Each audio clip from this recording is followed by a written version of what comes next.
Have you ever felt that every harsh word you've uttered somehow boomeranged back in your life? Could sincere remorse truly lift the heaviest clouds of consequence from your soul? Welcome back to my channel, everyone.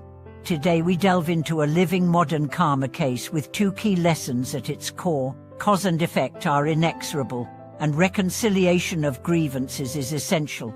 From the shocking saga of a daughter-in-law's cruelty to her mother-in-law's composed devotion, we will witness how every act rebounds, and how only genuine repentance and boundless compassion can dispel the gravity of karmic burdens. In a picturesque village, nestled between mountains and streams, its people known for simple kindness, a young bride arrived full of resentment. From the very first day she mocked her elderly mother-in-law as superstitious, even publicly discarding the family's ancestral tablets. All household chores fell upon the mother's shoulders, yet the daughter-in-law saw her tirelessness as an opportunity to belittle her as a stupid bird. At festivals and funerals, while the old woman bowed and lit incense, hoping for praise, the new daughter-in-law sneered, calling her clumsy and wasteful. On Chinese New Year's Eve, the young couple and their child returned at 4 in the afternoon only to find the courtyard silent. The mother-in-law sat serene in her bamboo chair, having cleaned every corner, and even set out an oil-lamp beacon for late-returning neighbors. When the son's calls went unanswered, panic erupted. The daughter-in-law, convinced her mother had spoiled their celebration, screamed, "You deserve to die." Neighbors gathered but said nothing. This hush weighed on her conscience more heavily than any rebuke. Yet shock gave way to agony. A fortnight later, excruciating pains shattered her every bone. Doctors found nothing physically wrong. Only when she knelt, forehead to the bed, did her torment subside for a moment, enough for her to recall every harsh insult she had flung at her mother-in-law. Walls of shame crumbled, and tears of regret flowed as she admitted, "I wronged my mother-in-law more than anyone." In that instant, pain eased, as though lifted by unseen hands, and she sank into a deep 20-hour sleep. But true healing demanded more than a moment of insight. As she weakened, another practitioner guided her through confession, teaching her to chant Omo Gronin Buddhist office with heartfelt sincerity. In a dream, she saw her mother-in-law transformed into a benevolent spirit, assuring her, "Rest easy, our family will flourish day by day." Awakening, she embraced a daily practice of chanting and dedicating merit, igniting the spark of transformation that escorted her toward recovery even through the bitter cold of winter. This Blood and Tears Karma Chronicle warns that all disrespect, all unkindness leaves indelible echoes, yet a sincere apology can turn agony into awakening. Long after the midnight winds sweep across Jinghai County's fields, villagers still recall the mother-in-law's spirit gently sweeping doorsteps by moonlight, an image of compassion echoing against centuries of silent devotion. Her husband, honoring her memory, continues offerings before her memorial tablet on every lunar 1st and 15th, inviting monks to recite sutras for her repose. Even the village's climate seems to mellow, droughts and illness is less frequent, as if her unseen kindness still shelters the land. Children crossing the little path she once lit, no longer quiver with fear but feel guided by a distant glow. In Tianjin General Hospital, Driver Huan recounts her case as proof positive of karma's force. Each time he speaks of her deliverance, he marvels that genuine remorse and compassionate dedication wield a power beyond modern medicine, an enduring legacy of awakened hearts. We delve into a tale that transcends generational conflicts and explores a profound spiritual transformation. This is the story of how a young woman, once full of resentment and cruelty towards her mother-in-law, found herself immersed in a transformative journey of karmic retribution and enlightenment.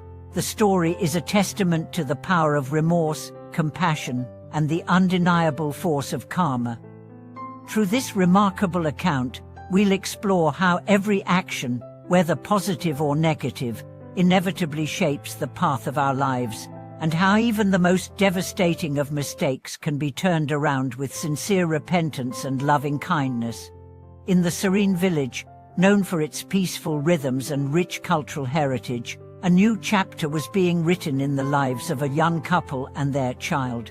The daughter-in-law arrived with a heart full of bitterness, resentful not only of the older generation's ways, but also determined to break free from traditional family expectations. From the very first day, she ridiculed her mother-in-law's deep-rooted spiritual practices. She openly dismissed the ancestral tablets, mockingly calling them outdated relics. The older woman, however, remained patient, unwavering in her faith, and continued to serve the family with silent devotion.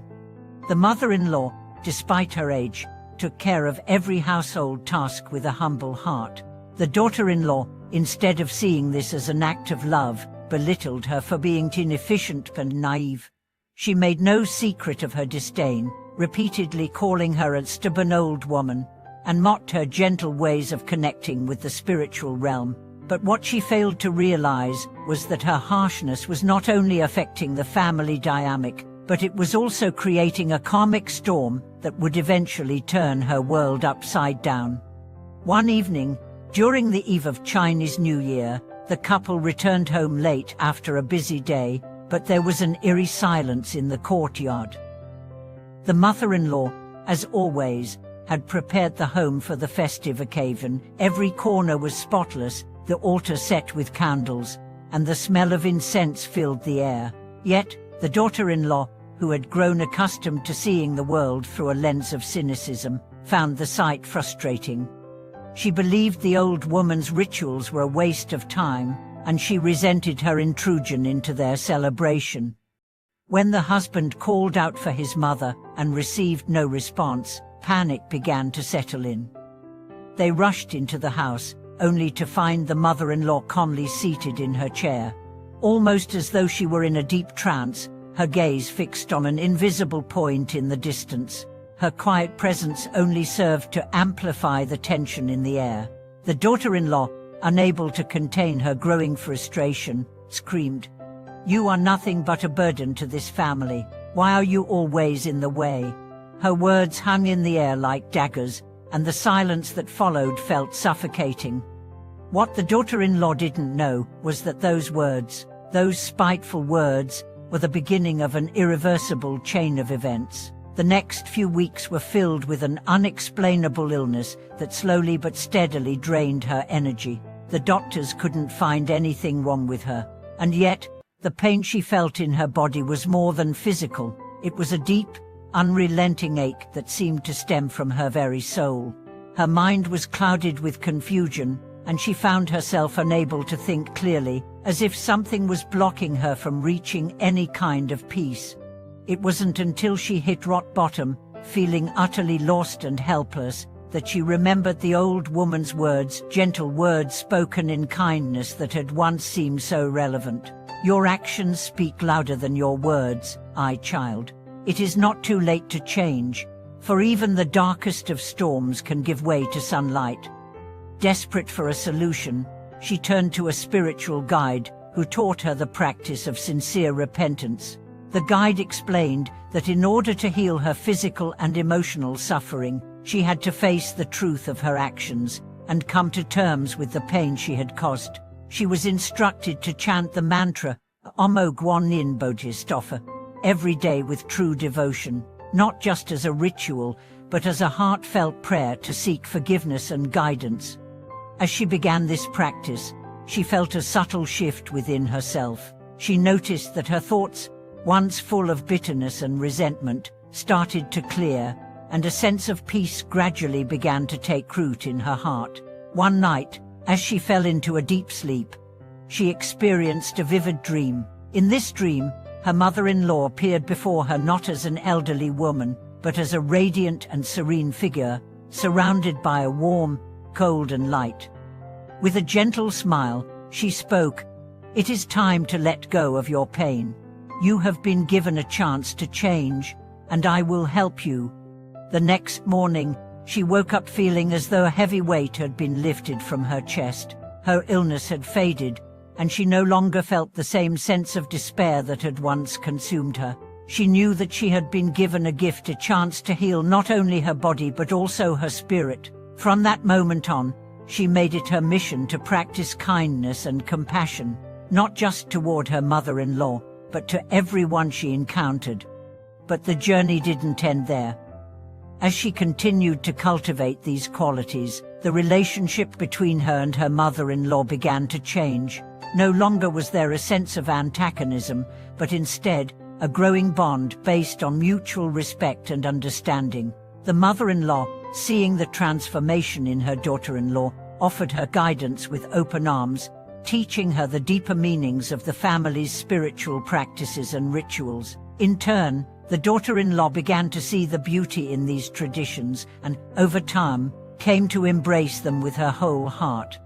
As the months passed, the couple's home flourished. Not only was the family's material life improving, but there was also a sense of spiritual peace that permeated every room. The once strained relationship between the daughter-in-law and mother-in-law became a source of inspiration for the entire village. They were no longer seen as two opposing forces, but as two people bound by love and mutual understanding. One day, as the couple sat together in the garden, watching their children play, the daughter-in-law reflected on her journey. She thought about how far she had come, from a bitter and resentful woman to someone who had found peace within herself. She knew that this transformation had not been easy, and it had required facing the deepest corners of her soul. But in the end, it had been worth it. She had learned that even the most painful of experiences could serve as a teacher, guiding her toward wisdom and compassion. The story of this family continued to inspire others, and the lessons of karmic transformation spread far and wide. People who had once been trapped in cycles of anger and resentment began to see that they too could break free, if only they were willing to face their actions and cultivate a heart of forgiveness. The power of karma, as this story beautifully demonstrates, is not one of punishment, but of opportunity. The opportunity to learn, grow, and ultimately transcend the limits of one's past mistakes. As for the family, they continued to live in harmony, guided by the principles of kindness, humility, and love, and the mother-in-law's legacy lived on, not only in the ritual she had once performed but in the hearts of those who had learned to carry her teachings into their own lives. Thank you for watching this video. If you found this story moving, don't forget to subscribe to the channel, leave a like, and share your thoughts in the comments below. Your support means the world to us. See you in the next video.